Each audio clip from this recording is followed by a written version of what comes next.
Hey friend, welcome back. I hope you enjoyed the last lesson and now have a better understanding about how to find a location with upside.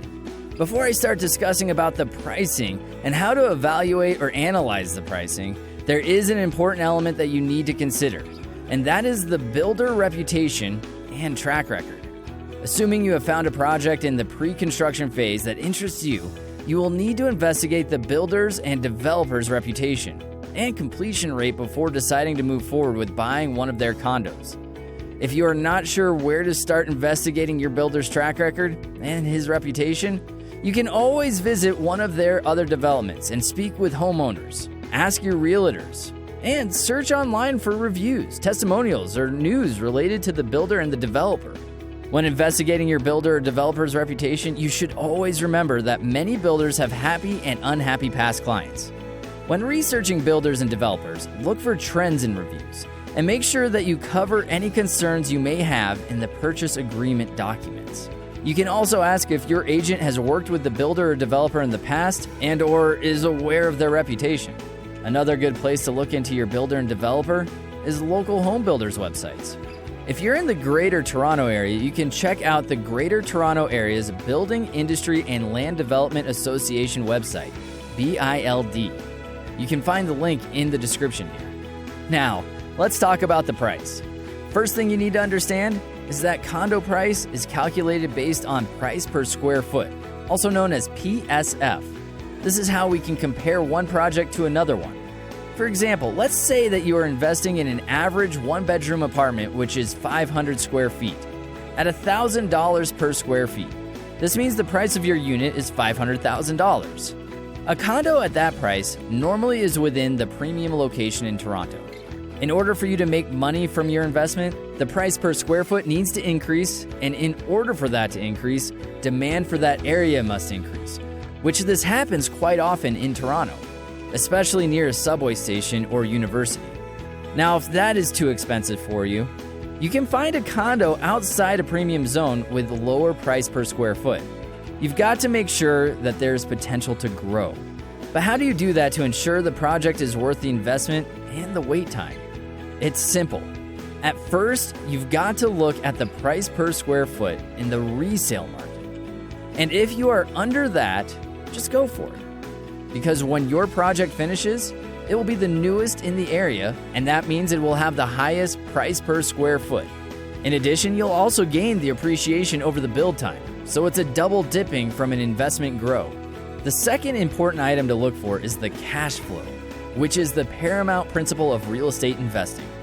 Cash flow is the total money you put in your pocket or pay out of your pocket after collecting rent and paying expenses, such as mortgage, property taxes, property insurance, and condo fees. Let's say that you are renting out your one-bedroom unit in the Toronto downtown for $2,500 per month. And so that is the cash you collect. But you have to pay $1,600 monthly mortgage payment, $200 property tax, $100 monthly insurance, and $400 in monthly condo fees. At the end of each month, you're left with $200, which is called your positive cash flow. So what I will do is to find out what the current rental rate for the condo I'm evaluating is and see if I can make it positive cash flow. If it is cash flow positive in the current market rental rate, then for sure it is when the unit is ready, and I am gold. I must say though, it is normally very rare to find a positive cash flow condo at current market rate. If you find one, go for it. If it was that easy, then nobody would have bought pre-construction for investment, and that is why the pre-construction projects are in demand. Because the opportunity to find positive cash flow is much higher in pre-construction. I knew how to find them, and even will provide you with a condo selector tool to spot those projects. Think about it. You are paying mortgage for a price of the unit that you purchased 3, 4, or 5 years ago, and now it's nicely generating positive cash flow. Let's now talk about mortgage payment, or what is called the mortgage appreciation. That is the third important item. So now you have a positive cash flow, which means that the tenant is paying for your mortgage while you enjoy the appreciation of the price of your unit. Remember that although your property is also owned by the bank, but you are the one who enjoys the 100% of equity in your property and not the bank. At the end of each month, as your tenant pays your rent, they help to pay down your mortgage, and you gain equity. My friend, this is actually the principle of the wealth generator in real estate, which means your tenant's paying for your property, and that is why you and I are in the real estate game. It's because owning the asset is the real wealth generator. Now, the last item is the appreciation, which I know many people buy for appreciation of price in the first place, which is gambling. Appreciation is what happens when an area grows and gets more expensive, and so your unit gets more expensive.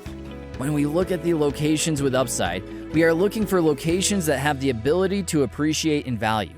I like to say, don't buy real estate for appreciation because you never know what can happen.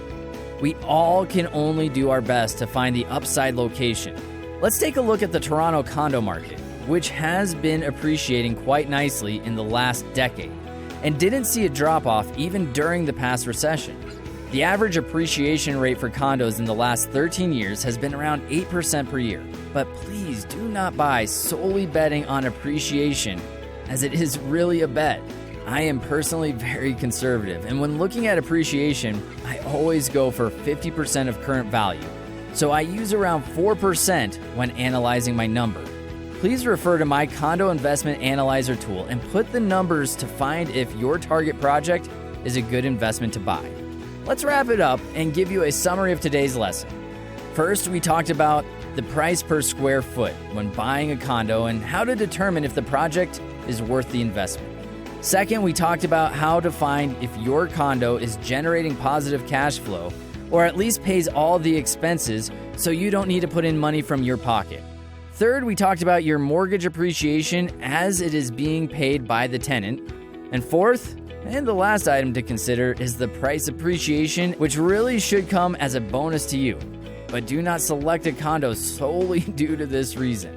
That is it for this lesson, and please let me know if you have any questions.